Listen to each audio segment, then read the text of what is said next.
السلام عليكم ورحمة الله وبركاته أصحابتي قاليك وانيقو عبودي جانلك هاي داونيسا نو برواني عدي فضلا هدا جانلك يكو عصبتها كي المامينا سبسكرايب قريسيد فيديو قال لايك قريسيد هذا إذن كاقاماد علني أمر والبابا ما انت ماشي واحد انكوغا هاي برنامج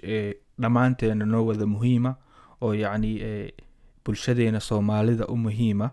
محايا بلشدينا صوماليدا أو حواي سوشيال ميديا وانسون قلنا لكني سوشيال ميديا هدينعو أسعودو iyo bes waxa waaye kama warhayno marka waxa fiican marmarka qaar dad oo yani inay naga soo dhaxbaxaan anaga naga mid ah oo social media naftarkiisa waxa ku soo kordhay dadka u soo gudbiyo way jiraan channel badan oo social media waxyaabaha ku soo kordho dad soo gudbiyo badana marka maanta ani waxa go'aansaday inaan idin soo gudbiyo macluumaad yar oo kooban oo labadii maalin ugu dambeysay social media ku jiray macluumaadkaasoo yani macluumaad xasaasiya xataa waxa waa bilyaneero oo shirkado waaweyn iska leh macluumaadkaas ka soo hadlayo ka soo horjeestay oo dadka ku boorinayaan inaan la raacin wadadaas macluumaadkaasna macluumaad kale ma ahan waxa waa WhatsApp iyo Facebook wuxuu u socdaa adiga nafsadaada inuu jaajuuso Facebook gaar ahaan maanta waxa waaye shirkadda Facebook qaybteeda WhatsApp-ka siyaasad cusub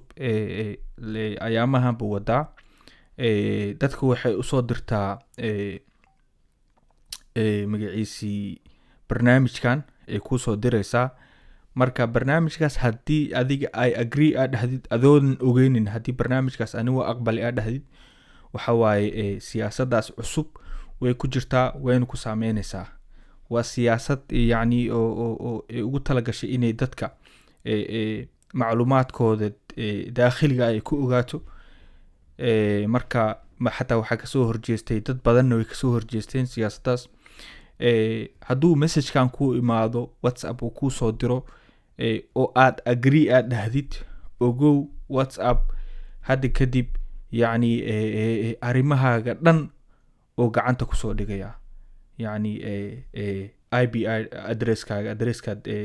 internet ka galaysid lambarkaaga dadka lambarkaaga ku jiro everything oo gacanta ku soo dhigaya WhatsApp so marka waxaa nala haboon annaga inaan iska ilaalino hadduu messagekaas ku imaado inaadan agree dhihin marka ina iska ilaalisid taadi kale bilyaneerada oo kasoo hadleen barnaamijkaas oo siyaasadda WhatsApp ayaantan buu wadaba oo kasoo horjeesto waxaa ka mid ah Elon Musk wuxuu dadka ku dhiirigelinaya applicationkaas WhatsApp in laga tago oo la iska dhaafo maxaa yeelay applicationka WhatsApp-ka wuxuu u soo jeestay data personkaaga inuu ka aruursado macluumaadkaaga qofka u gudbinayna ma ogid maanta haddii lambarkaaga la soo helo IP addresska meesha internetka helo sid la helo wax walbo yani adig kugu saabsan markaas waa la ogaanayaa marka ninkan magaciisi billionaire-kan Elon Musk oo shirkadda Tesla iska leh wuxuu ku boorinayaa dadka inay ka tagaan WhatsApp u guuraan barnaamij kale oo asagana WhatsApp aanan dhaamin oo la dhahayo Signal waa barnaamij oo sida WhatsApp-ka camal u shaqeeyo laakiin siyaasadiisa iyo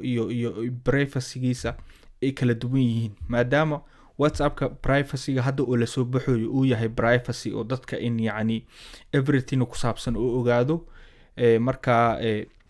wuxuu dadka ku leeyahay WhatsApp wuxuu dadka ku qasbayaa inay share gareeyaan personal data yani informationkaaga adaga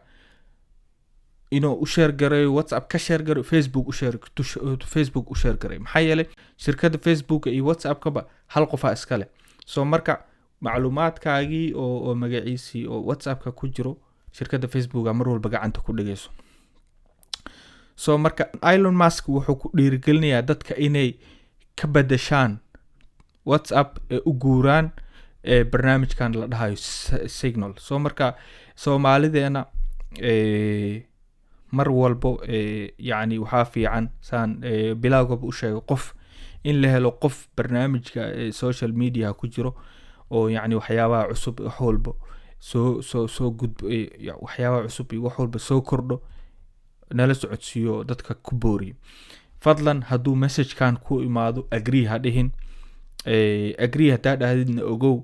macluumaadkaaga oo dhan whatsapp gacanta ku haystaa. so marka aniga ahaanteed waxaa kugu dhiirigelin lahaa sida billionaire camp oo dadka ku dhiirigelinayo in whatsapp laga guuro oo loo guuro signal. marka signal iyo whatsapp maanta wax isdhaama ma lahan, waa isku mid. marka haddii aad whatsapp siyaasadiisa aadan ka helin waxaad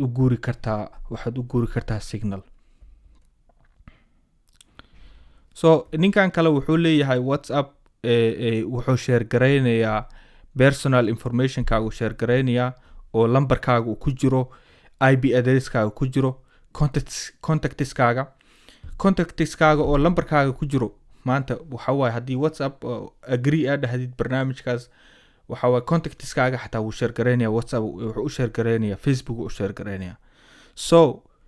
ila marka qaynuunkaasna wuxuu dhaqan galayaa sida ayaga ay sheegeen, whatsapp ay sheegeen 8 February. marka hadda message dadkaan u dirdirooyin, dadka message u dirdirayaan yani messagekan dadka ay u dirdirayaan qofkii agree dhahay qofkii kale. marka qofkaan agree dhihin 8 bisha February wuu ka joogsanayaa whatsapp isticmaalkiisa wuu joogsanayaa. marka haddii dadka yani hal meel kasoo wada jeestaan oo siyaasadan whatsapp uu ku socdo hal mar laga soo wada horjeesto, dadka waxa waaye waa inay ka laabtaan laga yaabaa whatsapp iyo facebook, shirkadda facebook inay ka laabataan laga yaabaa siyaasadan hadda whatsapp ay kusoo kordhisay. marka dadkana badanaa hadda waxa waaye billionairada waaweynka adduunka iyo dadka siyaasadooda barnaamijyadooda daakhiliga inaan la sheegarayn aan ogoleyn, badanaa dadka waxay ku boorinoyin in whatsapp laga guuro, signal loo guuro. maxaa yeelay whatsapp siyaasadeed waxay noqotay siyaasad oo yani qofka fashileyso. maxaa yeelay marba haddii oo adiga IP addresskaaga oo internet kaga jirtay haddii oo lagaa qaadanayo oo la ogyahay, lambarkaaga la ogyahay, lambarkaaga contactska ku jira haddii la ogyahay, waxa waaye waa fashilow waay. marka dadka Soomaalida waxa waaye mar walba waxaan ku dhiirigelinayaa in yani siyaasadaas whatsappka uu wato laga soo horjeesto si oo yani aan caadi ahayn lagu soo horjeesto. wixii whatsapp isticmaalaya whatsapp ha ka guuraan, maxaa yeelay whatsapp wuxuu noqday jaasuus. whatsapp adigoo ku jaasuusaya iska ilaali. marka waxaan rajaynayaa inaad ka guurtid whatsapp oo u guurtid sida oo ninkan uu sheegayo. dadka waxay u guureen signal iyo telegram, labadaasba u guuri kartaa. maxaa yeelay the same waxay bixinayaan oo adeegay bixinayaan. wicitaanka wuu leeyahay, video camera wuu leeyahay, hadalka wuu leeyahay, voice mailka wuu, everything way ka siman yihiin. bas waxaa laisku khilaafsan yahay siyaasadaha qofka, yani qofka waxaa laisku khilaafsan yahay bas informationka qofka. whatsappka informationkaagu gudbinayaa oo facebook u gudbinayaa, laakiin telegram iyo signal informationkaaga uma gudbinayo, qof kale uma gudbinayo. so marka barnaamijkeena intaasoo noogu eg insha allah. waxaa rajaynayaa in yani macluumaadkan oo hadda